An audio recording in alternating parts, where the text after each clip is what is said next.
안녕하세요. 가족 이야기입니다. 오늘 들려드릴 이야기는 한 구독자분께서 보내주신 사연을 바탕으로 각색되었습니다.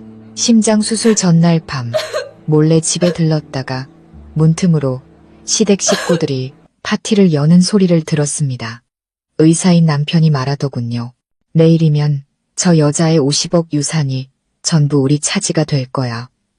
저는 그 길로 경찰에 신고했습니다. 지금부터 제 이야기를 시작합니다. 심장 수술을 하루 앞둔 밤, 저는 어머니가 남기신 옥 목걸이를 가지러 몰래 집으로 향했습니다. 하지만 현관문 앞에 선 순간 저는 그 자리에 얼어붙고 말았습니다. 집안에서는 시댁 식구들이 모여 화려한 파티를 벌이고 있었거든요. 내일 제 심장에 메스를 댈 사람, 바로 제 남편 박민주는 축배를 들며 말했습니다. 아주 작은 의료사고 하나면 저 여자의 50억 유산은 전부 우리 것이 됩니다. 그 순간 저는 깨달았습니다. 제가 세상에서 가장 믿었던 남자가 제 목숨을 노리고 있다는 끔찍한 사실을요. 저는 새하얀 병원 침대에 말없이 앉아 있었습니다. 코끝에는 병원 특유의 소독약 냄새가 맴돌았죠. 그 냄새는 거짓된 안도감과 함께 형언할 수 없는 불안감을 마음속에 심어주었습니다. 창밖으로는 도시의 불빛이 별의 강처럼 끝없이 펼쳐져 있었습니다. 참 아름다웠지만 제 마음은 바위에 짓눌린 듯 무겁기만 했습니다. 내일이면 제 인생에서 가장 중요한 심장 수술을 받아야 합니다. 선천적으로 약하게 태어난 제 심장이 마침내 마지막 경고를 보내고 있었죠. 하지만 저는 크게 두렵지 않았습니다. 수술을 집도할 사람이 바로 제 남편 민준이었으니까요. 그는 유능한 심장외과 의사로 병원의 자랑이자 제 세상의 전부였습니다. 결혼 후 7년간 그는 언제나 다정하고 헌신적인 남편이었죠. 수많은 생명을 살린 그의 손이 내일 저에게도 새로운 삶을 선물해 줄 것이라 굳게 믿었습니다. 민주는 몇 분 전에 막 병실을 나섰습니다. 마음을 편안하게 갖고 쓸데없는 생각은 하지 말라며 신신당부했죠. 간호사가 수시로 상태를 확인할 거라는 말도 잊지 않았고요. 그는 제 이마에 따뜻하고 믿음직한 입맞춤을 남기며 속삭였습니다. 푹 자, 여보. 내일 아침 눈 뜨면 모든 게 다 괜찮아질 거야. 약속할게. 그의 나지막한 목소리는 언제나처럼 이상한 안정감을 주었습니다. 문 뒤로 사라지는 그의 듬직한 뒷모습을 보며 저는 달콤한 행복감에 젖어들었습니다. 당신이 있어 정말 다행이야. 그때 젊은 간호사가 따뜻한 우유 한 잔을 들고 들어왔습니다. 이서연님, 잠이 잘 오도록 우유 한 잔 하세요. 박민준 선생님께서 각별히 잘 보살펴드리라고 하셨어요. 저는 미소 지으며 우유잔을 받았지만 바로 마시지는 않았습니다. 불안할 때면 을에 그랬듯 무의식적으로 손을 목으로 가져갔습니다. 그런데 뭔가 이상했습니다. 늘 그 자리에 있던 목걸이가 없었습니다. 저는 황급히 아래를 내려다보며 온몸을 더듬었습니다. 없었습니다. 오래전 비행기 사고로 돌아가신 어머니께서 남겨주신 유품, 제게는 부적과도 같은 옥 목걸이였습니다.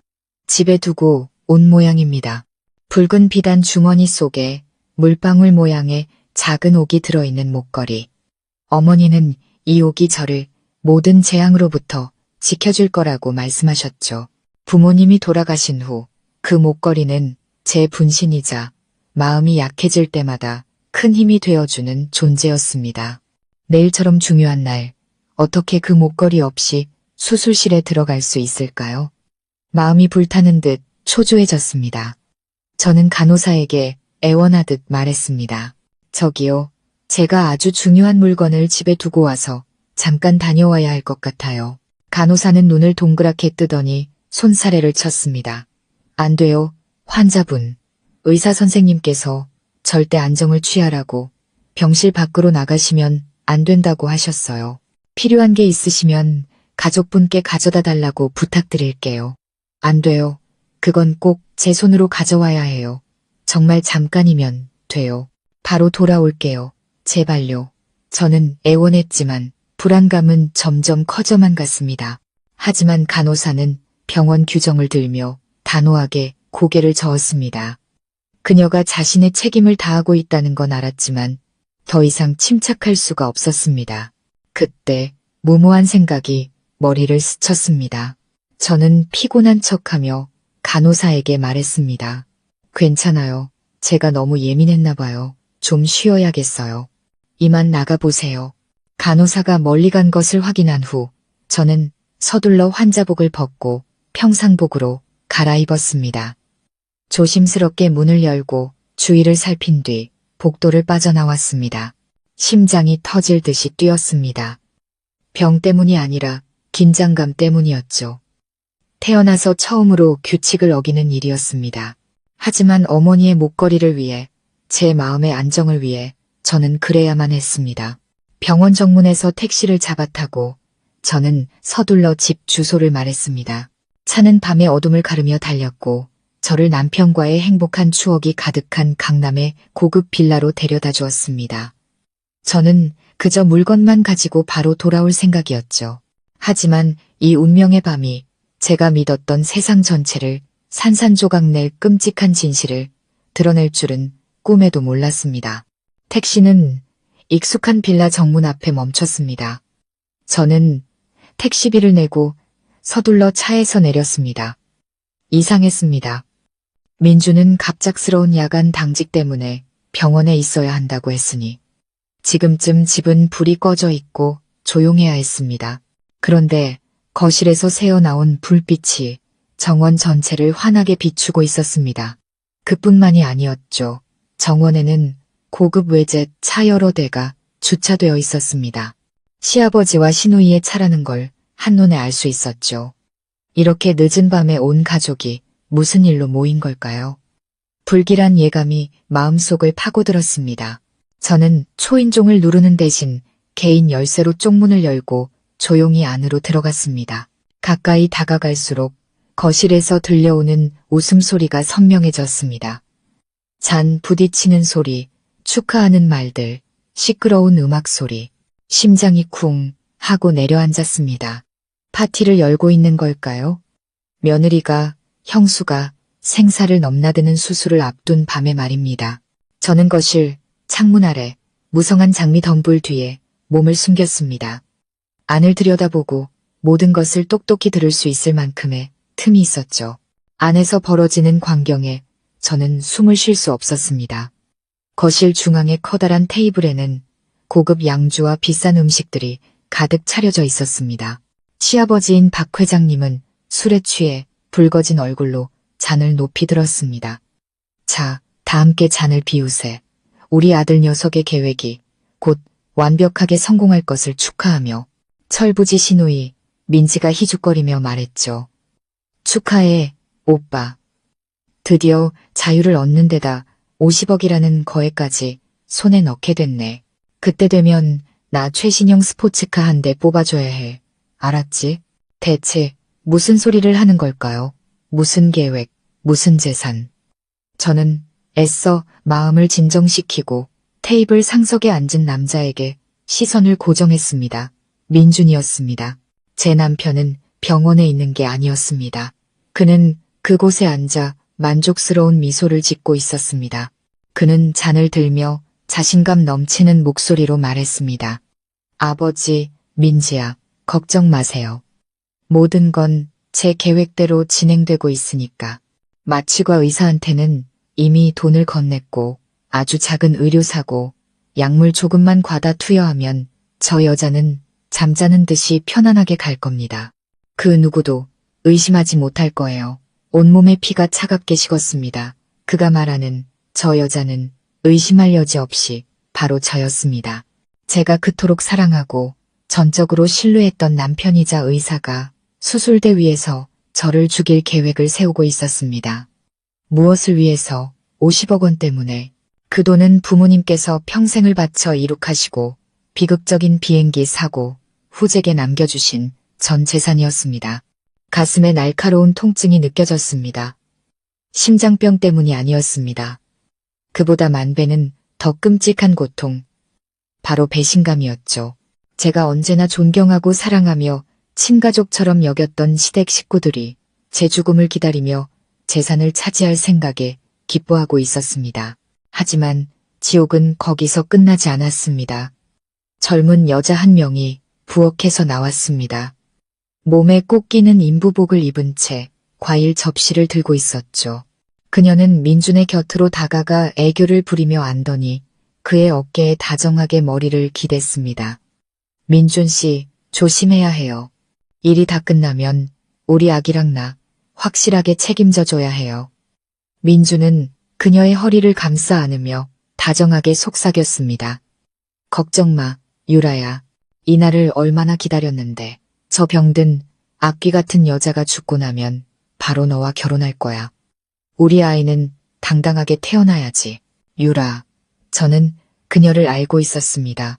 민준과 같은 병원에서 일하는 약사였죠. 그랬군요. 그들은 이미 오래전부터 몰래 만나고 있었습니다. 그에게는 내연녀가 있었고 그녀는 그의 아이를 임신 중이었습니다. 저의 7년간의 결혼 생활, 7년간의 사랑과 헌신, 희생, 모든 것이 뻔뻔한 사기극에 불과했습니다. 눈물이 쏟아져 내렸지만 저는 황급히 손으로 입을 틀어막았습니다. 어떤 소리도 내서는 안 됐습니다. 지금 무너질 수는 없었습니다. 절대로. 그들은 계속해서 웃고 떠들며 제 재산을 어떻게 나눌지, 제가 죽고 나면 어디로 여행을 갈지 의논했습니다. 그들의 말 한마디 한마디가 피 흘리는 제 심장에 밝히는 날카로운 비수 같았습니다. 진실은 너무나 잔인하고 가혹했습니다. 제가 그토록 소중히 갖고 온 나의 세상, 나의 행복의 성이 하룻밤 사이에 산산이 무너져 내렸습니다. 고통과 절망이 온몸을 휘감아 당장이라도 저를 쓰러뜨릴 것 같았습니다. 하지만 그때 돌아가신 부모님의 모습이 떠올랐습니다. 두 분의 자애로운 눈빛과 따뜻한 미소가 제게 힘을 주시는 것 같았습니다. 이렇게 억울하게 죽을 수는 없습니다. 부모님의 피땀이 서린 재산을 저 악랄하고 비인간적인 자들의 손에 넘겨줄 수는 없습니다. 저는 살아야 합니다. 저 자신을 위해서뿐만 아니라 저들이 저지른 죄값을 반드시 치르게 하기 위해서라도 말입니다. 터져나오는 눈물을 억지로 삼키고 저는 평정을 되찾았습니다. 떨리는 손으로 주머니에서 휴대폰을 꺼냈습니다. 증거가 필요했습니다. 조심스럽게 동영상 녹화 버튼을 누르고 커튼 틈새로 휴대폰을 밀어넣어 거실을 향해 렌즈를 고정했습니다. 휴대폰 화면에는 민준의 가족이 축배를 드는 모습이 선명하게 담겼습니다. 환희에 찬 얼굴, 역겨운 미소들. 저는 손이 떨리지 않도록 안간힘을 쓰며 저를 죽이려는 계획부터 재산을 가로챌 음모, 그리고 민준과 내연녀의 달콤한 사랑의 속삭임까지 그들의 대화 전체를 녹화했습니다.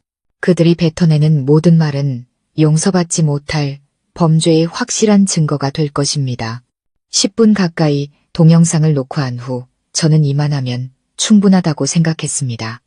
조용히 휴대폰을 거두어 녹화를 멈추고 주머니 깊숙이 넣었습니다. 그리고 소리 없이 뒤로 물러나 몸을 돌려 그곳을 떠났습니다.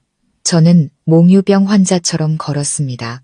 발걸음은 허공을 딛는 듯 가벼웠고 아무것도 느껴지지 않았습니다.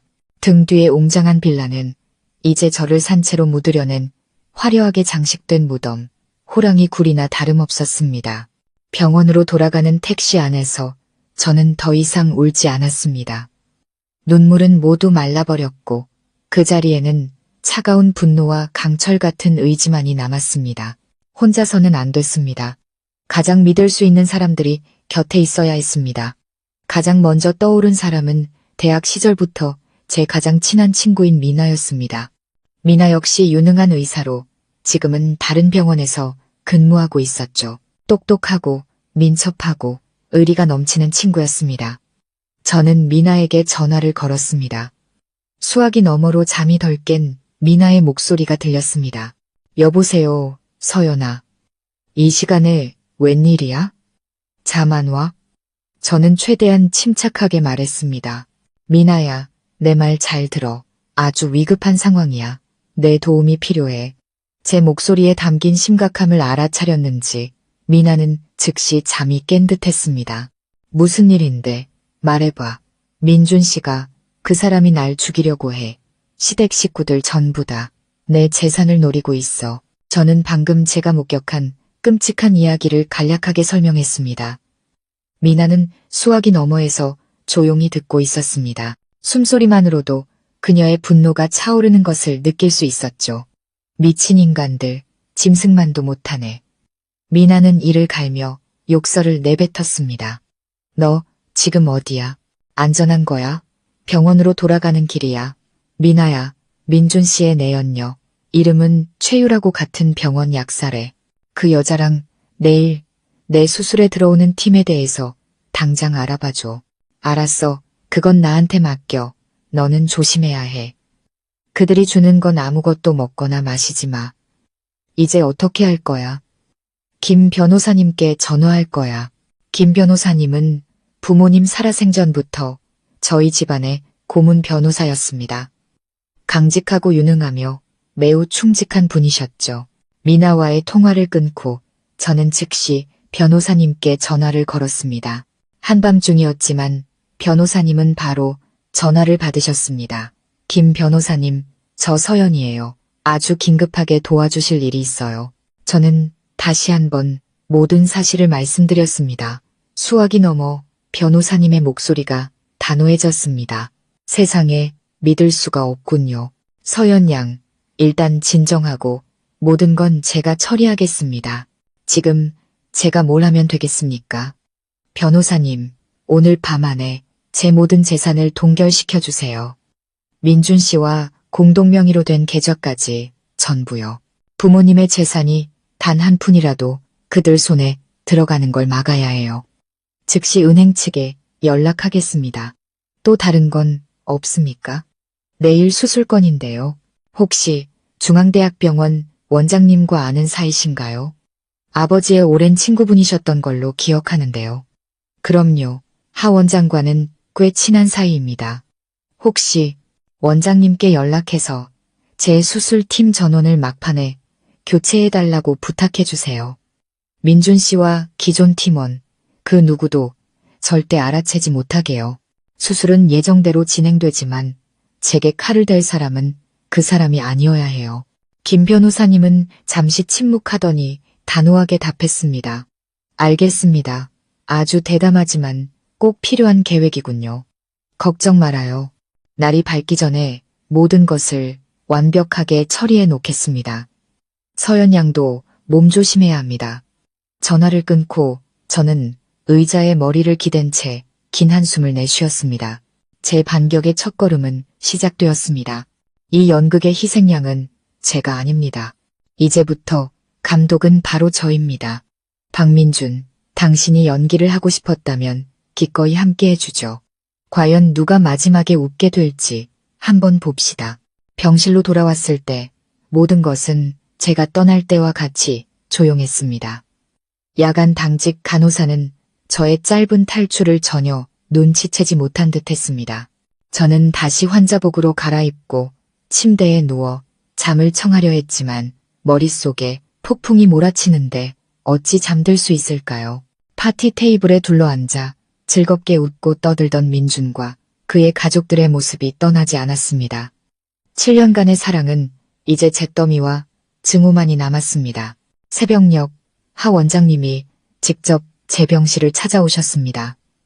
인자한 얼굴에 강직한 눈빛을 가진 중년의 신사였죠. 그는 제 손을 잡으며 따뜻한 목소리로 말했습니다. 김 변호사에게 모든 이야기를 들었네. 그동안 마음고생이 정말 심했겠구나. 걱정 말게. 오늘 수술은 우리 병원 최고의 실력과 신뢰를 자랑하는 팀으로 준비해뒀으니까 모든 게 잘 될 거야, 아가씨. 원장님을 뵙자 마음이 한결 놓였습니다. 이런 시련 속에서도 제 곁에는 좋은 분들이 있다는 사실에 감사했습니다. 저는 고개를 끄덕이며 눈물 어린 목소리로 말했습니다. 감사합니다, 원장님. 수술 시간이 되자 민준이 병실로 들어왔습니다. 그는 여전히 새하얀 의사 가운을 입고 인수를 펼치는 의사이자 지극히 아내를 사랑하는 남편의 모습을 하고 있었습니다. 그는 침대 곁으로 다가와 제 손을 잡으며 걱정스러운 목소리로 말했습니다. 무서워. 걱정 마. 내가 있잖아. 내가 꼭 안전하게 다시 데려올게. 어제의 저였다면 감동해서 눈물을 흘렸겠지만 오늘의 저는 그의 위선에 헛구역질이 날 뿐이었습니다. 저는 민준의 눈을 깊이 들여다보며 일말의 죄책감이나 망설임이라도 찾아보려 했었습니다. 하지만 그의 눈 속에는 오직 계산과 무서울 정도의 자신감만이 가득했습니다. 저는 힘없이 고개를 끄덕이며 갈라지는 목소리로 말했습니다. 당신을 믿어요. 제가 뱉은 믿는다는 두 글자가 이토록 비참하게 들릴 줄이야. 그 믿음이 어젯밤 산산조각 났다는 걸 그는 까맣게 모르고 있었습니다. 저는 수술실로 옮겨졌습니다. 민주는 수술실 문이 닫힐 때까지 제 손을 꼭 잡고 곁을 지켰습니다. 그는 아마 몇 시간 후면 자신의 계획이 성공하고 모든 것을 손에 넣게 될 것이라 생각하고 있겠죠. 하지만 그는 틀렸습니다. 수술실 안에는 완전히 낯선 의료진이 저를 기다리고 있었습니다. 민준을 대신해 수술을 집도할 의사는 심장 분야의 최고 권위자이자 민준이 그토록 존경하던 스승 이 교수님이었습니다. 저를 본 이 교수님은 안심하라는 듯 고개를 끄덕여 주셨습니다. 수술실의 밝은 조명이 눈을 부시게 했고 마취약이 서서히 몸에 퍼졌습니다. 깊은 잠에 빠져들기 전 저는 스스로에게 다짐했습니다. 이서연, 강해져야 해. 모든 건 이제부터 시작이야. 한편 밖에서 민준과 그의 가족들은 초조하게 기다리고 있겠죠. 그들은 제가 무사히 돌아오길 기다리는 게 아니라 의료사고가 일어났다는 소식을 기다리고 있을 겁니다. 민준은 수술실 문 앞을 서성이며 극도로 긴장하고 걱정하는 표정을 지었습니다. 그의 연기는 너무나 완벽해서 다른 의사나 간호사들은 모두 동정과 존경의 눈빛으로 그를 바라보았습니다. 아내를 위해 애쓰는 헌신적인 남편, 힘든 순간을 겪고 있는 유능한 의사를 존경하는 눈빛이었죠. 오직 저와 몇몇 사람들만이 그 완벽한 가면 뒤에 숨겨진 악마의 본 모습을 알고 있었습니다. 몇 시간이 흘렀고 수술은 예상보다 길어졌습니다. 민준이 얼마나 초조해야 할지 상상이 갔습니다. 그는 아마 마취과 의사가 왜 아직 행동을 취하지 않는지, 왜 아무런 긴급 방송도 나오지 않는지 의아해하고 있겠죠. 마침내 수술실 문이 열렸습니다. 이 교수님이 지친 기색이지만 환한 얼굴로 걸어 나왔습니다. 그는 마스크를 벗고 민준을 보며 말했습니다. 수술은 아주 성공적으로 끝났습니다. 환자는 고비를 넘겼어요. 무척 복잡한 수술이었지만 우리가 해냈습니다. 그 순간 민준의 표정이 어땠을지 눈에 선합니다. 분명 놀라움과 충격으로 자신의 귀를 의심하며 그 자리에 얼어붙었을 겁니다. 그의 완벽한 계획은 실패했습니다. 저는 아직 살아있었습니다. 그는 실망감을 감추려 했으며 더듬거리며 이 교수님과 팀원들에게 감사의 말을 전했을 겁니다. 그는 어째서 모든 일이 이렇게 틀어졌는지 결코 이해하지 못하겠죠. 이 게임에서 제가 한 수 앞서 있었다는 사실을 그는 전혀 몰랐습니다. 저는 회복실로 옮겨졌습니다. 마취가 서서히 풀리면서 의식이 돌아오기 시작했습니다. 이제 저의 연극이 본격적으로 시작될 차례였습니다. 제가 서서히 눈을 떴을 때 가장 먼저 느껴진 것은 가슴에 욱신거리는 통증과 온몸을 휘감는 극심한 피로감이었습니다. 병실의 하얀 불빛에 눈살을 찌푸렸고 귓가에는 기계음이 규칙적으로 울렸습니다. 저는 살아남았습니다. 첫 번째 관문을 무사히 통과한 것입니다. 제가 몸을 뒤척이자마자 민준이 침대 곁으로 달려왔습니다. 그의 얼굴에는 안도와 기쁨이 역력했습니다. 그가 제 손을 잡았습니다. 한때는 그토록 따뜻했던 그의 손길이 이제는 역겹게만 느껴졌습니다. 여보, 정신이 들어? 정말 다행이야. 내가 얼마나 걱정했는지 알아? 그의 목소리는 감격에 겨워 떨렸습니다. 완벽한 연기였죠. 저는 멍하고 힘없는 표정으로 그를 바라보았습니다. 힘겹게 눈을 깜빡이며 끊어질 듯한 목소리로 말했습니다. 민준 씨, 나 어디에요? 병원이야. 수술은 성공적으로 끝났어, 여보. 정말 잘 견뎌냈어. 그는 내 머리를 부드럽게 쓰다듬었습니다. 눈빛에는 사랑이 가득 담겨 있었죠. 저는 방 안을 둘러보다가 다시 그를 보았습니다. 여전히 혼란스러운 표정으로요. 이것이 제가 해야 할 연기였습니다. 대수술을 간 마친 환자의 역할. 육체는 쇠약하고 정신은 혼미한 상태를 연기해야 했습니다. 제가 여전히 순진하고 연약하며 전적으로 그에게 의지하는 바보 같은 서연이라고 믿게 만들어야 했습니다. 그가 경계를 풀었을 때만이 판을 뒤집을 기회가 올 테니까요. 수술 끝난 거예요? 아무것도 기억이 안 나요. 저는 꺼질 듯한 목소리로 말했습니다. 응, 다 끝났어. 이제 푹 쉬기만 하면 돼. 다른 건 다 내가 알아서 할게. 민주는 다정하게 대답하며 저를 살짝 일으켜 등 뒤에 베개를 받쳐주었습니다. 그가 잠시 한눈을 파는 사이 저는 피곤한 척 눈을 감고 무의식적으로 잠꼬대를 했습니다. 우리 아기. 저는 일부러 발음을 뭉개며 헛소리를 하는 사람처럼 말했습니다. 제 이불을 정리해주던 민준의 손이 순간 멈칫했습니다. 저는 살짝 눈을 떠 그의 얼굴에 스쳐 지나가는 당혹감과 죄책감을 똑똑히 보았습니다. 그는 저를 빤히 쳐다보며 약간 더듬거리며 말했습니다. 여보, 무슨 소리야. 우리 아직 아기 없잖아. 아기가 보였어요. 저는 계속해서 의미 없는 말을 하며 연기를 이어갔습니다. 민주는 황급히 저를 안심시켰지만 목소리는 더 이상 자연스럽지 않았습니다. 피곤해서 헛것을 봤나 보네. 마취약 부작용일 거야. 조금 더 자. 일어나면 괜찮아질 거야. 그는 저를 눕히고 이불을 잘 덮어주었지만 저는 알고 있었습니다. 제가 쏜 화살이 관역에 명중했다는 것을요. 저의 의미 없는 한마디는 그의 마음에 의심과 불안의 씨앗을 심었습니다. 그는 분명 제가 무언가 엿들은 것은 아닌지 아니면 그저 우연의 일치인지 고민하고 있을 겁니다. 죄지은 자의 불안감이 드러나기 시작한 것이죠. 저는 눈을 감고 잠든 척했지만 마음속은 차가운 희열로 가득 찼습니다.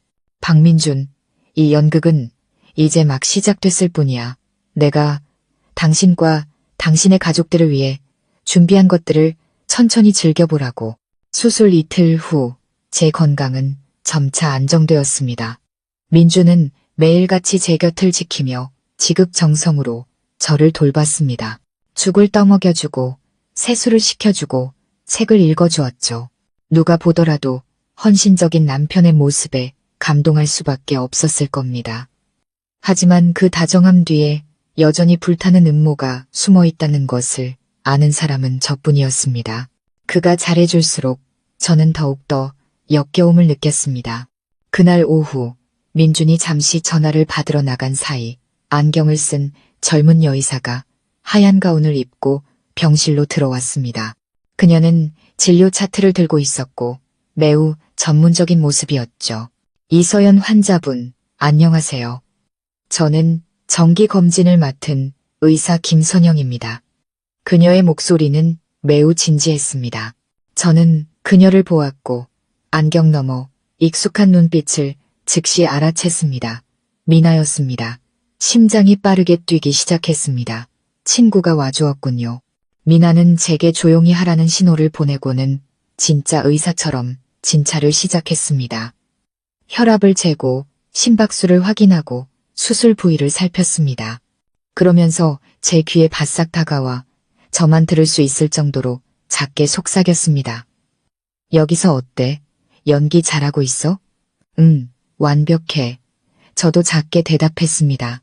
좋아, 몇 가지 알아냈어. 미나는 진료 차트에 무언가 적으며 말을 이었습니다. 네, 그 짐승 같은 남편, 수술 일주일 전에 병원 도서관에서 심장 수술 후 합병증에 관한 자료를 엄청나게 빌려봤대.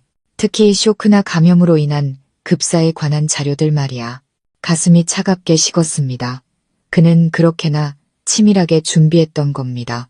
수술대 위에서의 의료사고뿐만 아니라 그 이후에 저를 해칠 예비 계획까지 세워뒀던 것이죠. 그 최유라는? 제가 물었습니다. 그 여자 요즘 약재과 특수약품 보관구역에서 자주 어슬렁거린대. 네, 약을 바꿔치기 하려는 것 같아. 미나는 걱정스러운 눈빛으로 말했습니다. 정말 조심해야 해. 출처가 불분명한 약은 절대 먹으면 안 돼. 알고 있어. 미나는 검진을 마치고 떠나기 전 제 침대 옆 테이블에 진료 차트를 올려놓고는 밖에서도 들릴 만큼 큰 목소리로 말했습니다. 환자분 상태 아주 좋습니다. 이대로면 며칠 안에 가벼운 보행도 가능하겠어요. 그러고는 다시 제 귓가에 마지막 말을 속삭였습니다. 진료 차트 안에 열쇠 있어. 너희 아버지 서재 책장, 세 번째 서랍, 피닉스 플랜이 시작됐어. 그 말을 남기고 미나는 조금의 빈틈도 없이 프로페셔널하게 병실을 떠났습니다. 바로 그때 민준도 문을 열고 들어왔습니다. 그는 미나의 뒷모습을 보며 제게 물었습니다. 새로 온 의사야? 저는 힘없이 고개를 끄덕였습니다. 네, 건강 상태 확인하러 왔었어요. 민준은 아무 의심 없이 다시 모범적인 남편 연기를 시작했고 제 마음속에는 새로운 힘이 솟아올랐습니다. 피닉스 플랜, 그것은 아버지께서 비밀리에 준비해 두신 계획의 이름이었습니다. 돌아가시기 전 아버지께서는 제게 말씀하셨습니다. 사업은 전쟁터와 같고 사람의 마음은 알 수 없으니 항상 퇴로를 마련해 두어야 한다고. 아버지께서는 제게 철제 상자 하나를 남기시며 가장 위험한 상황에 처했을 때만 열어보라고 하셨습니다. 그 안에는 저 자신을 지킬 수 있는 모든 비밀 자산과 인맥, 그리고 지침들이 들어있었습니다. 부모님은 멀리 떠나셨지만 여전히 저를 지켜보고 보살펴주고 계셨습니다. 이제 피닉스, 불사조가 속임수와 배신의 잿더미 속에서 다시 태어날 시간이었습니다. 그 후 며칠 동안 저는 완벽하게 연기를 이어갔습니다. 연약하고 건망증이 심하며 정신이 오락가락하는 척했죠. 민주는 더욱더 제 곁을 지키며 저를 돌봐야 할 명분이 생겼습니다. 하지만 저는 그의 인내심이 바닥나고 있다는 것을 알았습니다. 계획이 실패하면서 그와 그의 가족들은 불 위에 앉은 것처럼 초조해졌습니다. 돈은 아직 손에 넣지 못했는데 내연녀의 배는 날마다 불러오고 있었으니까요. 제 예상대로 민주는 행동을 개시했습니다. 어느 날 아침 그는 두꺼운 서류 뭉치를 들고 걱정스러운 표정으로 들어왔습니다. 여보, 지금 피곤한 거 알지만 부모님이 남기신 회사에 급히 사인해야 할 서류가 몇 개 있어. 거래처에서 너무 재촉해서 말이야. 여기 사인만 하면 돼. 나머지는 내가 다 알아서 할게. 그는 표시해둔 페이지를 펼쳐 제게 펜을 내밀었습니다. 힐끗 보니 그것은 제 모든 재산과 회사 관련 업무를 그가 대리할 수 있도록 하는 위임장이었습니다. 여기에 사인한다면 제 손으로 부모님의 재산을 원수에게 바치는 꼴이었습니다. 저는 수술 부위가 아픈 척 미간을 찌푸리며 끊어지는 목소리로 말했습니다. 너무 피곤해요, 민준 씨. 머리가 어지럽고 손에 힘이 없어요.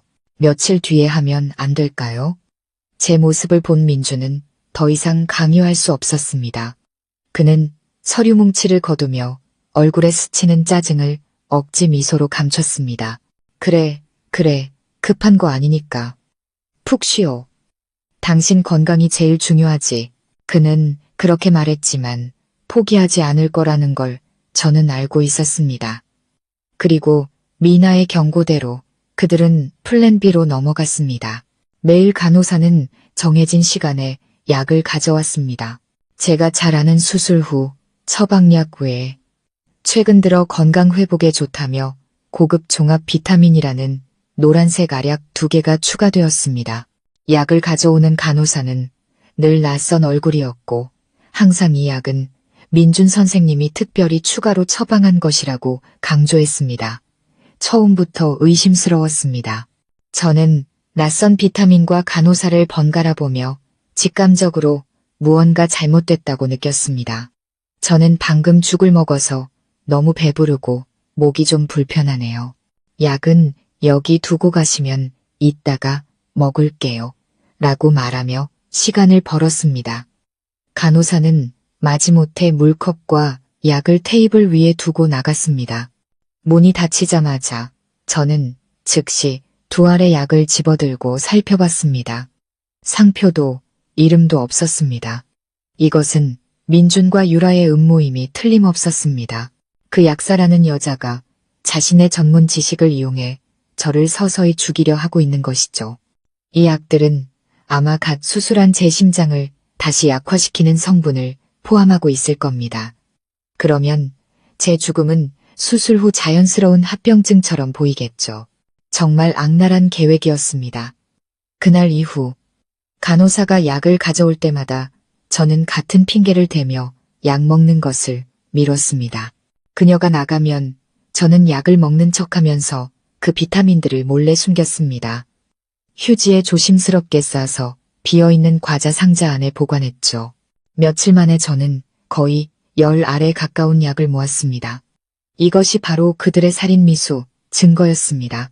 문제는 어떻게 이걸 들키지 않고 밖으로 빼내 미나에게 검사를 맡기느냐였습니다. 민주는 거의 24시간 내내 제 곁에 있었고 제 모든 행동은 그의 감시 아래 있었습니다. 기회가 필요했습니다. 제가 독약들을 빼낼 방법을 고심하는 동안 미나가 다시 중요한 정보를 가져왔습니다. 이번에는 의사 역할이 아니었습니다. 그녀는 청소부로 위장해 청소 카트를 밀며 점심시간에 조용히 제 방으로 들어왔습니다. 민준이 막 식사하러 나간 틈이었죠. 서둘러 15분밖에 없어. 미나는 서두르며 능숙하게 바닥을 닦는 신용을 했습니다. 저는 서둘러 베개 밑에 숨겨둔 약 봉지를 꺼내 미나에게 건넸습니다. 이거야 바로 성분 검사해줘. 약으로 날 해치려는 것 같아. 미나는 약 봉지를 받아 재빨리 자신의 도구 가방에 넣었습니다. 알았어. 확실한 증거가 있어야 그놈들 가면을 벗길 수 있지. 그녀는 잠시 말을 멈추고는 주머니에서 종이봉투 하나를 꺼내 제게 건넸습니다. 그리고 이건 널 위한 선물. 봐봐, 기운이 좀 날 거야. 저는 궁금해하며 봉투를 열었습니다. 안에는 사진 몇 장이 들어있었습니다. 첫 번째 사진은 민준과 유라가 인적이 드문 병원 옥상에서 서로를 뜨겁게 껴안고 입을 맞추는 모습이었습니다. 그들은 정말 행복해 보였고 잘 어울리는 한 쌍 같았습니다. 민준의 미소는 환했고 유라를 바라보는 그의 눈빛은 깊은 애정으로 가득했습니다. 제가 아주 오랫동안 보지 못했던 눈빛이었죠. 가슴이 아팠습니다. 질투 때문이 아니라 역겨움 때문이었죠. 다음 사진들을 넘겨보았습니다. 함께 아기용품을 쇼핑하는 모습, 민준이 애정 가득한 손길로 유라의 부른 배를 쓰다듬는 모습, 그리고 마지막 가장 결정적인 사진은 유전자 검사 결과서를 근접 촬영한 것이었습니다. 마지막 결론 부분에는 붉은 동그라미가 쳐져 있었습니다. 신청인 박민주는 산모 최유라의 태아와 99.9% 확률로 친부, 자식 관계가 성립함. 내가 고용한 탐정, 실력 좋지. 미나는 침대 옆 테이블을 닦으며 작게 말했습니다. 내 남편을 일주일 내내 미행했어. 이 검사 결과서는 그놈이 차 서랍에 깜빡하고 두고 내렸을 때 찍은 거야. 유전자 검사 결과서를 든 제 손이 떨렸습니다. 증거. 그의 속임수와 배신에 대한 명백한 증거였습니다. 지난 7년간 저는 연기의 신과 함께 살았던 겁니다. 그는 아내를 사랑하는 남편을 연기하면서 동시에 내연녀와 사랑을 나누고 혼의 자식이 태어나기만을 기다리고 있었던 것이죠. 고마워, 미나야. 이건 정말 중요한 증거야. 제 목소리는 메어왔습니다. 친구끼리 뭘, 건강 잘 챙겨. 이 싸움은 아직 길어. 미나는 제 어깨를 가볍게 두드리며 위로했습니다. 아, 그리고 또 하나. 탐정 말로는 내 남편이 요즘 교회에 있는 평온요양원이라는 곳에 자주 드나든대. 겉보기엔 고급 시설 같은데 뭔가 좀 수상한 구석이 있다고 하더라고. 평온요양원. 들어본 적 없는 이름이었지만 제 직감은 다시 한번 그곳이 결코 좋은 곳이 아님을 경고하고 있었습니다. 어쩌면 그곳이 민준이 저를 위해 준비한 다음 함정일지도 모릅니다. 미나는 청소를 마치고 민준이 돌아오기 전에 서둘러 떠났습니다. 저는 사진과 검사 결과서를 침대 매트리스 밑에 깊숙이 숨겼습니다. 이제 제 마음속에는 더 이상 고통이 없었습니다. 오직 차가운 분노와 강철 같은 결심만이 남았을 뿐. 박민준, 최유라, 그리고 당신의 가족들. 기다리고 있어. 내가 빌려준 모든 빚, 원금의 이자까지 톡톡히 쳐서 받아낼 테니. 며칠 후. 미나는 지난번에 몰래 넣어준 초소형 휴대폰으로 제게 연락했습니다. 수화기 넘어 미나의 목소리는 매우 심각했습니다. 서연아, 그 약들 성분 검사 결과 나왔어. 내 예상대로야. 비타민이 아니었어. 그럼 뭔데? 심장이 빠르게 뛰었습니다. 아주 정교하게 조제된 화합물이야. 주성분은 혈관을 이완시키고 혈압을 낮추는 약물인데 다른 활성 성분들이 섞여 있어. 이걸 장기간 소량 복용하면 서서히 심근을 약화시켜서 수술 후 신부전 합병증과 똑같은 증상을 유발하게 돼. 외부에서는 절대 알아챌 수 없을 거야. 미친놈들, 정말 잔인하고 치밀하네. 미나의 말을 듣는 순간 등골을 따라 차가운 기운이 흘렀습니다. 그들은 제 죽음을 원할 뿐만 아니라 그 죽음이 아주 자연스럽고 합리적으로 보이길 원했던 겁니다. 하지만 그게 최악은 아니야. 미나는 목소리를 낮추며 말을 이었습니다. 최유라에 대한 단서를 추적해봤어. 걔가 이 병원에 오기 전에 개인 병원에서 약사로 일했던 거 알아? 그래서 그 병원 원장 3년 전에 죽었어. 진료 기록상 사인은 항생제 알레르기로 인한 아나필락시스 쇼크, 아주 갑작스러운 죽음이었지. 가슴이 철렁 내려앉았습니다. 수상한 점이라도 있어? 아주 많지. 미나의 목소리가 날카로워졌습니다. 그날 그 원장에게 항생제를 처방한 사람이 바로 최유라였고 부검없이 사망진단서의 사인을 확인해준 당직 의사가 누군지 알아? 저는 숨을 죽였습니다. 머릿속에 한 사람의 이름이 차갑고 선명하게 떠올랐습니다. 민준 씨. 정확해. 네, 그 고귀하신 남편. 너무 완벽한 우연의 일치 아니야? 약사가 처방하고 의사가 확인하고 모든 게 깔끔하게 처리됐어. 그 원장 부인도 나중에 아무런 이의를 제기하지 않았대. 거액의 보험금을 받고 자식 데리고 해외로 이민 갔다는 소문만 무성해 온몸이 떨렸습니다. 이번이 처음이 아니었던 겁니다. 그들은 한 쌍의 독사, 이미 살인을 공모한 경험이 있는 흉악범이었습니다. 제가 첫 번째 희생자가 아니었던 겁니다. 저 이전에 억울하게 죽어간 남자가 한 명 더 있었습니다. 민준과 유라의 잔인함은 제 상상을 초월했습니다. 미나야, 그 원장님에 대해 더 알아볼 수 있을까? 뭐든지 좋아. 노력 중이야. 근데 그 사건 기록은 이미 봉인돼서 접근하기가 너무 힘들어. 누군가 의도적으로 모든 흔적을 지워버린 것 같아.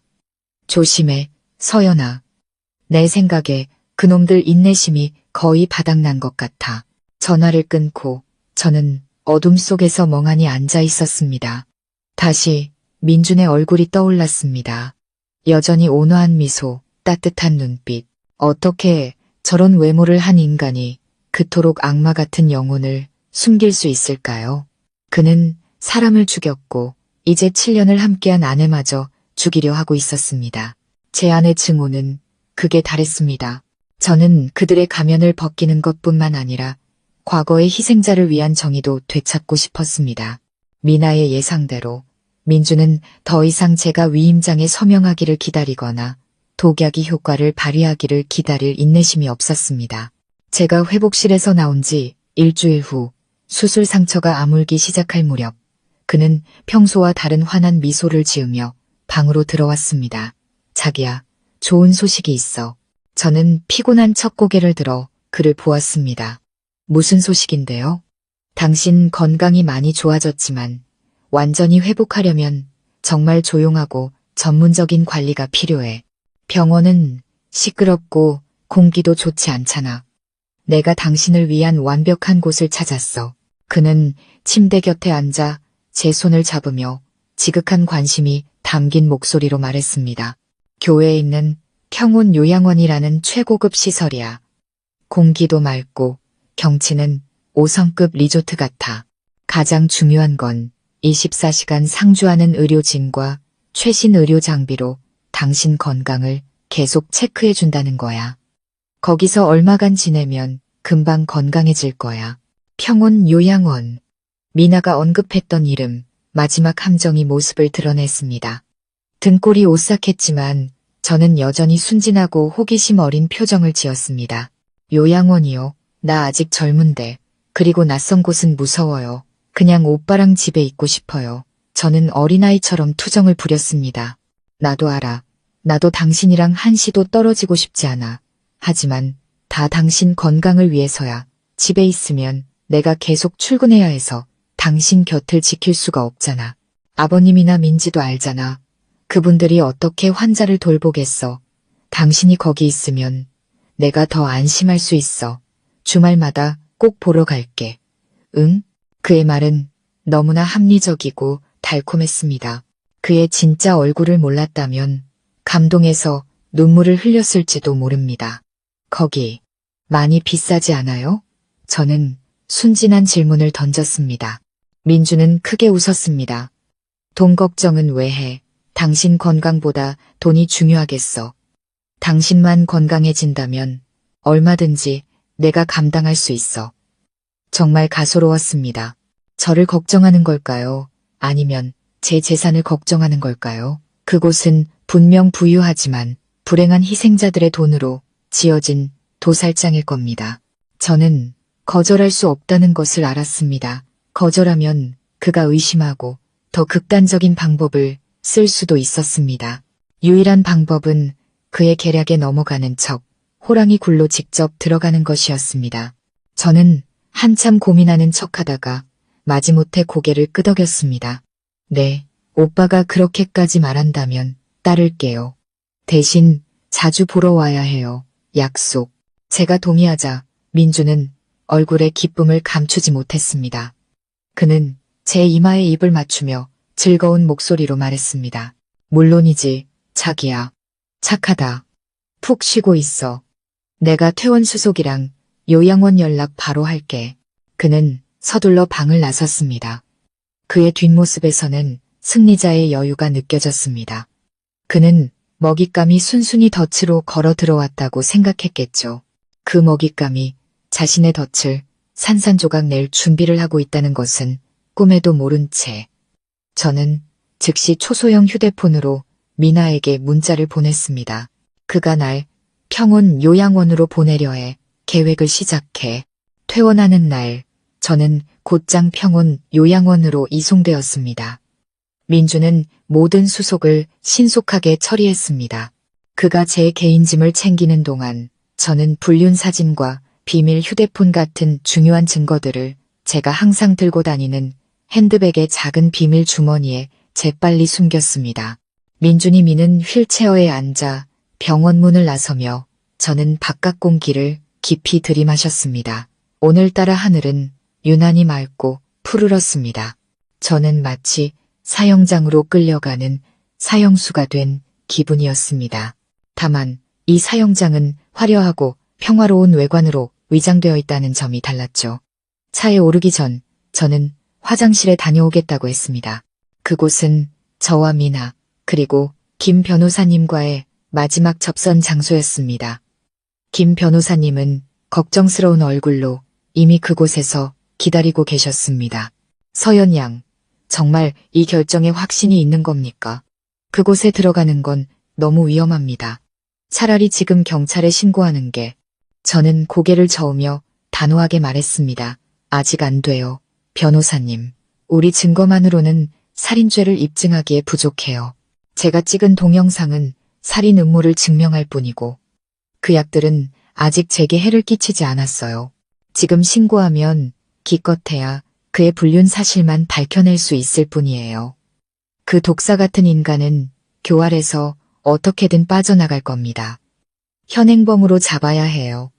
그가 스스로 모든 죄를 자백하게 만들어야 합니다. 미나가 다가와 작은 상자 하나를 제게 건넸습니다. 서연아, 이거 내게 필요한 것들이야. 초소형, 녹음기랑 카메라, 옷 단추만 한 크기야. 배터리 완충해놨고 48시간 연속 작동 가능해. 이건 녹음 기능이 있는 펜. 그리고 가장 중요한 거, 이건 특수 약물이야. 이걸 주사하면 진짜처럼 급성 신부전 증상을 일으킬 거야. 하지만 생명에는 지장이 없고 몇 시간 뒤면 효과가 사라져. 결정적인 순간에 사용해야 해. 저는 상자를 받아들었습니다. 손이 약간 떨렸습니다. 이것이 마지막 전투에서 저의 무기였습니다. 나 평온 요양원의 시간제 치료사로 취직했어. 어떻게든 내게 접근할게. 미나가 말했습니다. 김 변호사님도 고개를 끄덕였습니다. 요양원 외부에 우리 사람들을 배치해 두었습니다. 서연 양이 신호만 보내면 즉시 행동할 겁니다. 부디 조심해야 합니다. 저는 저의 든든한 두 동맹을 바라보며 감사한 마음을 전했습니다. 알고 있어요. 감사합니다, 변호사님. 고마워, 미나야. 다들 몸 조심하세요. 민준에게 돌아가 저는 다시 연약하고 피곤한 표정을 지었습니다. 차는 도시를 벗어나 교회를 향해 달렸습니다. 갈수록 풍경은 황량해졌습니다. 평온요양원은 숲으로 둘러싸인 외딴 언덕 위에 자리 잡고 있었습니다. 그곳은 정말이지 아무도 모르게 은밀한 일을 저지르기에 완벽한 장소였습니다. 차가 웅장한 철문 앞에 멈췄습니다. 민주는 미소를 지으며 제게 말했습니다. 도착했어, 여보. 당신의 새로운 집이야. 저는 눈앞의 호화로운 건물을 바라보며 속으로 다짐했습니다. 그래, 새로운 집이지. 하지만 그게 당신들의 집이 될지 아니면 당신들의 무덤이 될지는 두고 봐야 알겠지. 평온 요양원은 과연 상류층을 위한 곳이라는 명성에 걸맞았습니다. 노인 요양 시설이라기보다는 고급 리조트에 가까웠죠. 정원은 깔끔하게 관리되어 있었고 수영장과 테니스 코트까지 갖추고 있었습니다. 직원들은 단정한 유니폼을 입고 있었고 모두가 상냥하게 웃으며 제게 정중히 인사했습니다. 민주는 대리석이 깔린 복도를 따라 제 휠체어를 밀며 자신의 탁월한 선택에 대해 끊임없이 자랑했습니다. 봐, 여보, 완벽한 곳이지? 당신이 여기서 요양하면 나도 마음이 놓일 거야. 제 방은 푸른 정원이 내다보이는 발코니가 딸린 아주 넓은 스위트룸이었습니다. 가구는 모두 값비싼 원목이었고 테이블 위에는 신선한 꽃바구니까지 놓여 있었습니다. 모든 것이 너무나 완벽했습니다. 너무나 완벽해서 오히려 위선적으로 느껴질 정도였죠. 짐 정리를 도와주고 전담 간호사에게 저를 잘 돌봐달라고 신신당부한 후 민주는 병원에 급한 일이 생겼다며 돌아가야 한다고 했습니다. 푹 쉬고 있어. 저녁에 전화할게. 알았지. 그는 제 뺨에 입을 맞추고 떠났습니다. 문이 닫히자마자 제 입가의 미소는 즉시 사라졌습니다. 저는 방안을 꼼꼼히 살피기 시작했습니다. 분명히 감시 카메라가 설치되어 있을 겁니다. 그것들을 찾아내야 했습니다. 1시간쯤 지났을까 노크 소리가 들렸습니다. 치료사 유니폼을 입은 젊은 여자가 들어왔습니다. 얼굴의 절반 가까이가 의료용 마스크로 가려져 있었습니다. 이서연님, 안녕하세요. 저는 새로운 물리치료사 미나라고 합니다. 회복을 돕기 위해 가벼운 운동을 도와드리러 왔어요. 미나였습니다. 그녀가 여기까지 들어온 것입니다. 저는 반가웠지만 평정을 유지해야 했습니다. 미나는 조용히 하라는 신호를 보내고는 자신의 일을 시작했습니다. 그녀는 제 팔다리를 움직여주고 어깨를 마사지하면서 아주 작은 목소리로 말했습니다. 이 방에 카메라 2대 있어. 하나는 천장 모서리에, 다른 하나는 TV 안에 숨겨져 있어.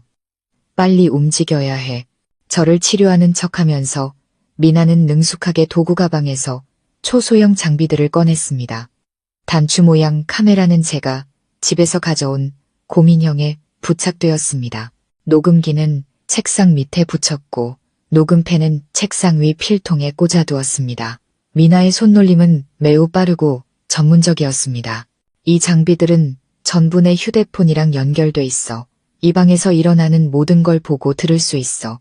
미나가 속삭였습니다. 잘했어.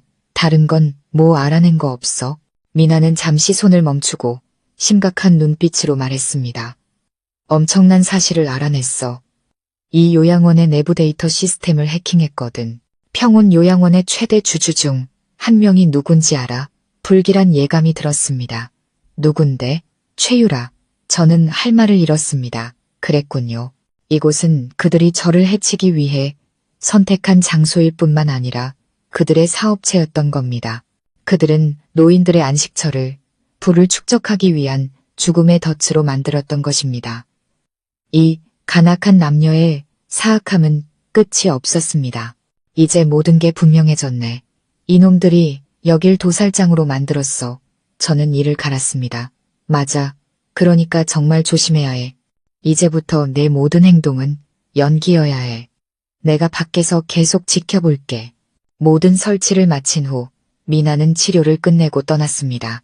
저는 위험이 도사리는 호화로운 방에 홀로 남았습니다. 덫은 놓였고 그물은 펼쳐졌습니다. 이제 굶주린 맹수들이 스스로 걸어 들어오기만 기다리면 됐습니다. 오늘 밤 분명히 재미있는 연극이 펼쳐질 겁니다. 그날 저녁 간호사가 가져다준 맛없는 저녁 식사를 마친 후 저는 미나가 바꿔치기 해준 안전한 수면제를 한 날 먹고 일찍 잠자리에 들었습니다.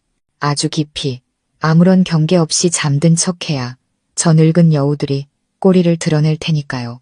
제 예상대로 요양원 전체가 깊은 정적에 잠긴 한밤중 제 방문이 조용히 열렸습니다.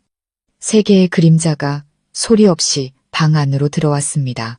눈을 감고 있었지만 그들의 존재를 느낄 수 있었습니다. 민준과 시아버지 박 회장, 그리고 시누이 민지였습니다. 그들은 침대 곁에 서서 한참 동안 저를 내려다보았습니다.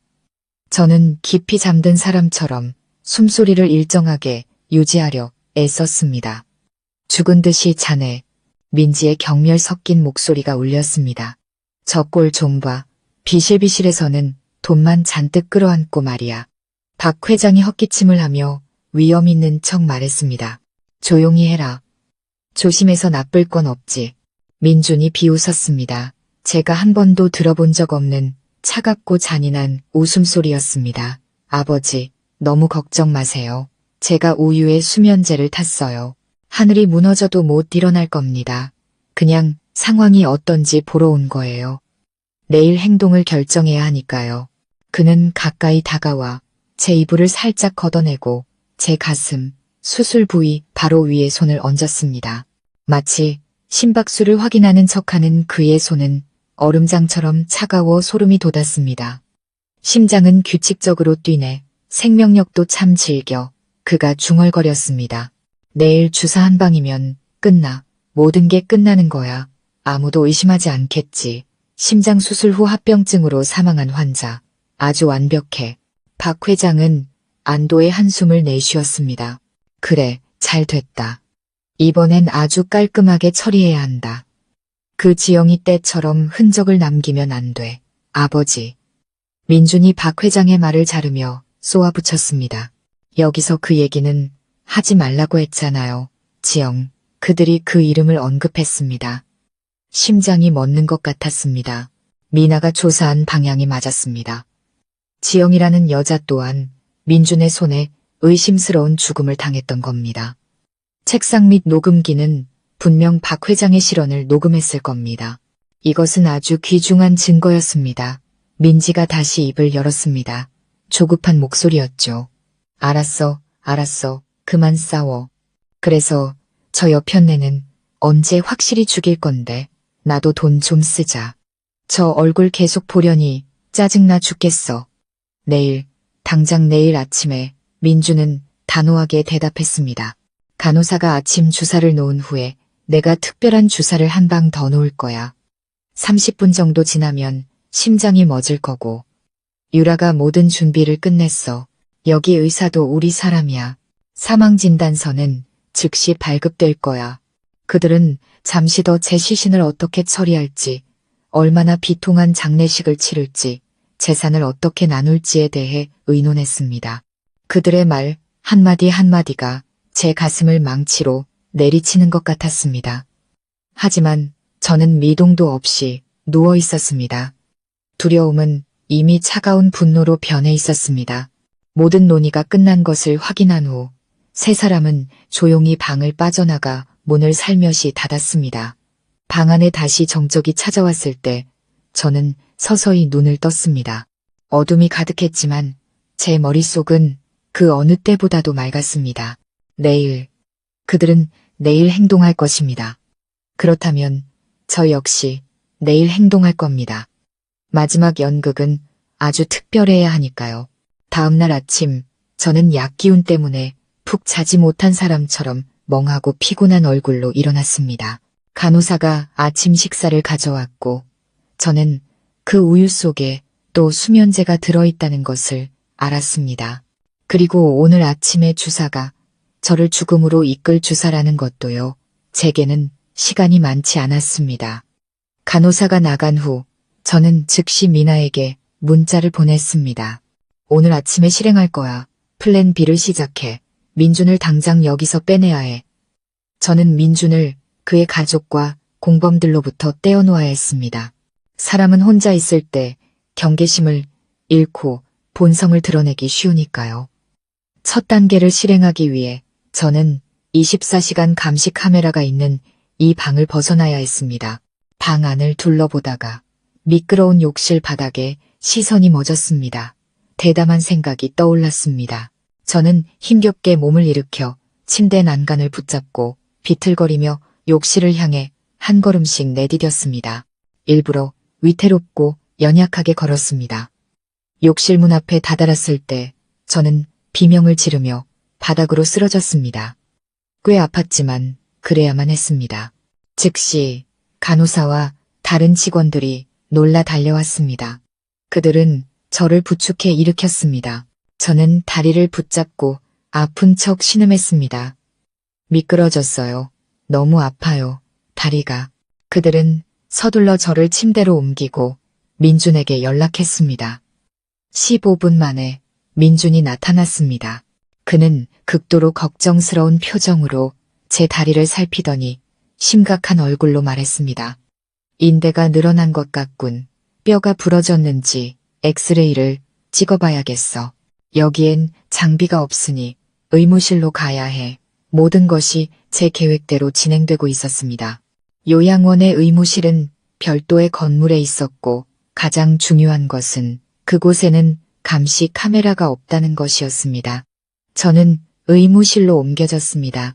민준의 편인 의사가 저를 진찰하고 가벼운 염좌라고 진단한 후 저는 경과를 지켜보기 위해 그곳에 누워 있어야 했습니다. 민준은 제 곁에 남아 지극정성으로 저를 돌보는 척했습니다. 바로 그때 그의 휴대폰이 울렸습니다. 그는 발신 번호를 확인하고는 급히 복도로 나가 전화를 받았습니다. 미나가 행동할 시간이었습니다. 미나는 자신의 인맥을 동원해 중앙대학병원에서 아주 긴급하고 복잡한 심장이식 수술이 잡혔다는 가짜뉴스를 만들었습니다. 환자는 매우 영향력 있는 인물이었죠. 이 수술에는 최고의 심장외과 의사가 필요했고 추천된 이름은 다름 아닌 박민준이었습니다. 야망과 오만으로 가득 찬 민준 같은 인간이 자신의 재능을 과시하고 의료계 전체의 찬사를 받을 수 있는 이 절호의 기회를 놓칠 리 없었습니다. 역시나 몇 분 후 민준은 아쉬움과 흥분이 뒤섞인 표정으로 방에 돌아왔습니다. 자기야, 미안해. 병원에서 아주 위급한 응급 환자가 생겼대. 아주 어려운 심장이식 수술인데 나밖에 할 사람이 없다네. 지금 당장 가봐야 해. 여기서 얌전히 있어. 간호사들이 잘 돌봐줄 거야. 최대한 빨리 돌아올게. 저는 서운한 척하면서도 순순히 고개를 끄덕였습니다. 네, 일이 더 중요하죠. 어서 가서 사람 구하세요. 여기서 기다릴게요. 민주는 제 이마에 서둘러 입을 맞추고는 급히 떠났습니다. 그의 바쁜 뒷모습을 보며 저는 희미하게 미소 지었습니다. 굶주린 호랑이를 산에서 유인해냈습니다. 이제 남은 늙은 여우들을 사냥할 시간입니다. 하지만 저는 이 조오이산, 겨울이산의 개책이 제가 기대했던 것보다 훨씬 더 확실한 증거를 가져다 줄 줄은 몰랐습니다. 민주는 중앙대학병원을 향해 미친 듯이 차를 몰았습니다. 그의 머릿속은 수술실 조명 아래서 역사적인 수술을 집도하는 자신의 모습과 그 뒤에 이어질 동료들의 존경, 언론의 찬사, 그리고 명예와 돈으로 가득 차 있었습니다. 그가 그토록 갈망하던 두 가지가 손에 잡힐 듯 가까워 보였습니다. 자신이 제가 감독하는 연극의 꼭두각시일 뿐이라는 사실은 꿈에도 모른 채 병원에 도착한 그는 곧장 응급실로 달려갔지만 그를 맞이한 것은 의아한 표정의 의사와 간호사들 뿐이었습니다. 심장이식 수술은 없었고 그를 기다리는 중요한 환자도 없었습니다. 모든 것이 이상할 정도로 평온했습니다. 그제야 민주는 자신이 속았다는 것을 깨달았습니다. 분노가 치밀어 올랐습니다. 감히 누가 자신을 조롱하고 자신의 계획을 망치려 드는가. 그는 이를 갈며 휴대폰을 꺼내 유라에게 전화를 걸었습니다. 한편 요양원 의무실에서 저는 침대에 조용히 누워 있었습니다. 제 초소형 휴대폰은 이미 켜져 있었죠. 미나는 탐정을 통해 미리 민준의 휴대폰에 추적 프로그램을 설치해 두었습니다. 그의 모든 통화 내용을 저희는 들을 수 있었습니다. 민준의 목소리가 분노에 차전하기 너머로 울려 퍼졌습니다. 유라야, 나 속았어. 수술 같은 건 없어. 누군가 우리를 방해하고 있어. 수화기 넘어 유라의 목소리도 당황으로 가득했습니다. 그게 무슨 소리야? 확실해. 그럼 이서연은? 우리 계획은? 계획은 미뤄졌어. 오늘 아침에 또 넘어진 척 쇼를 하더라고. 지금은 의무실에 누워있어. 난 미친놈처럼 병원까지 달려왔고. 아, 진짜 짜증나 죽겠네. 민준이 으르렁거렸습니다.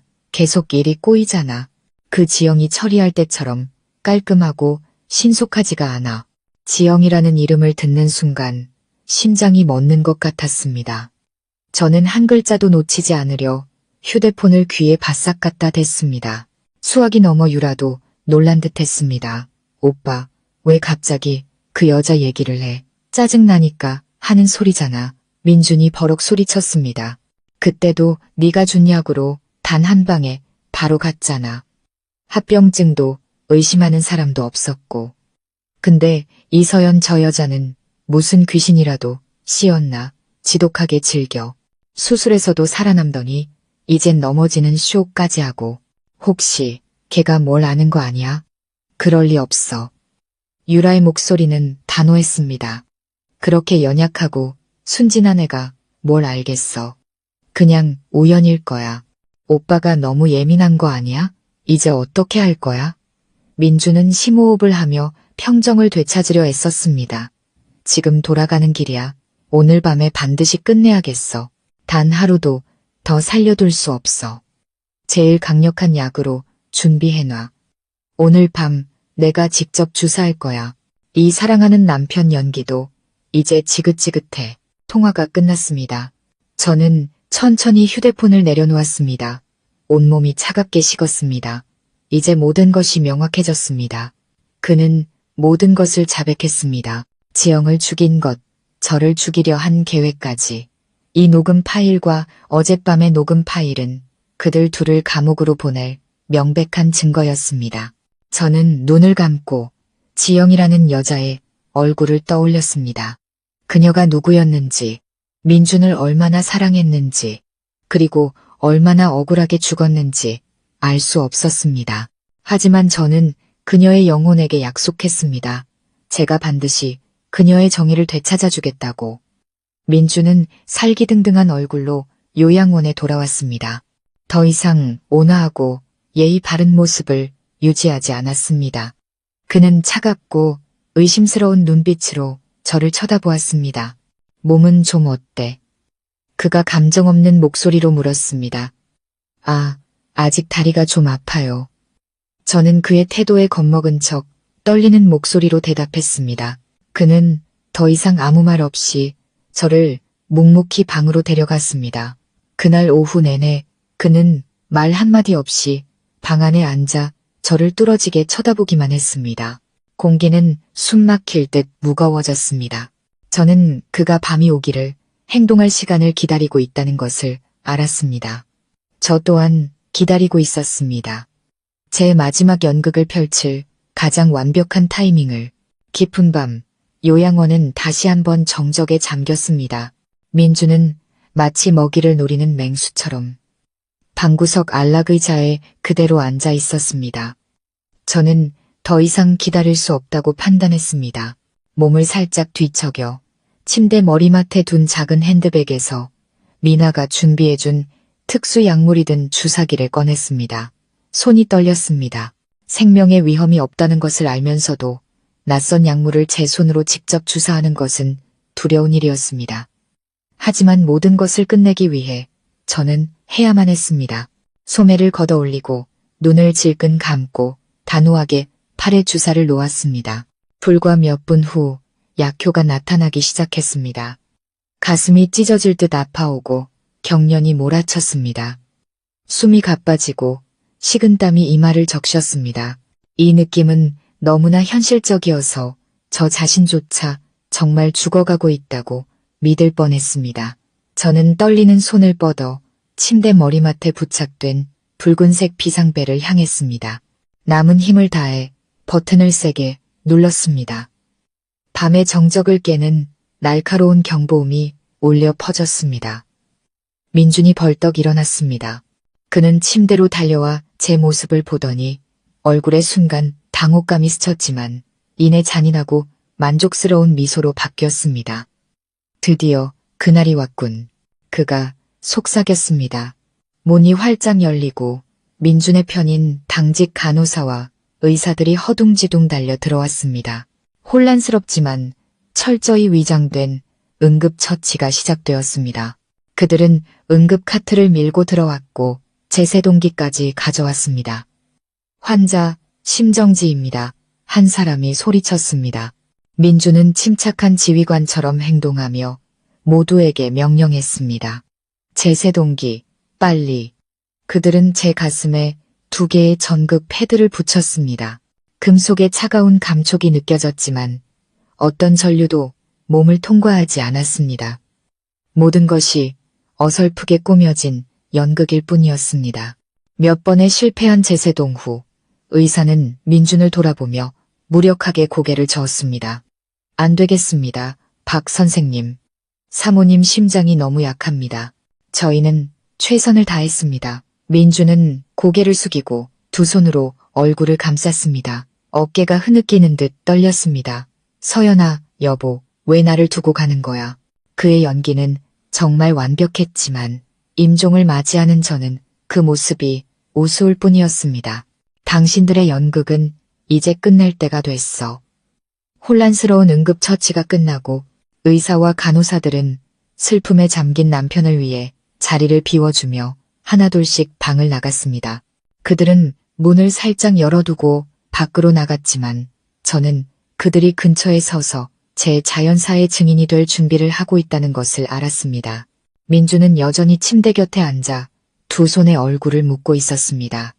어깨는 계속 떨렸지만 눈물은 단 한 방울도 흐르지 않았습니다. 그는 밖에 있는 사람들을 위해 연기하고 있었습니다. 한참 후 더 이상 아무도 신경 쓰지 않는다고 확신했을 때 그는 천천히 고개를 들었습니다. 그의 얼굴에는 더 이상 비통함이 없었습니다. 대신 승리자의 소름 끼치는 미소가 자리 잡고 있었죠. 그는 몸을 숙여 제 귓가에 바싹 다가와 바늘처럼 날카로운 목소리로 속삭였습니다. 서연아, 내 말 들려? 너 이제 죽는 거야. 이 멍청한 마누라야. 내가 이 날을 7년 동안이나 기다려온 거 알아? 저는 여전히 눈을 꼭 감고 숨을 가쁘게 몰아쉬었지만 제 귀는 그의 모든 말을 똑똑히 듣고 있었습니다. 고민형에 달린 단축 카메라는 그의 얼굴을 정면으로 향하고 있었고 책상 및 녹음기는 그의 모든 말을 녹음하고 있었습니다. 그는 경멸이 가득한 웃음을 터뜨렸습니다. 7년이야. 7년 동안 너 같은 병자 옆에서 사랑하는 남편 연기를 해야 했어. 그게 얼마나 역겨웠는지 알아? 내 몸에 손댈 때마다 구역질이 났다고. 하지만 내 부모가 남긴 그 막대한 재산 때문에 나는 참고 또 참아야 했지. 그는 마치 애무하듯 제 뺨을 쓰다듬었습니다. 그 손길에 소름이 돋았습니다. 넌 너무 순진했어, 서연아. 나를 무조건 믿었지. 내 목숨까지 나한테 맡겼잖아. 그거 알아? 예전에 그 지영이라는 애도 너처럼 멍청하지는 않았어. 걔도 날 사랑했고 죽기 전에 전 재산을 나한테 남겼지. 하지만 적어도 마지막 순간에는 날 좀 의심하더라고.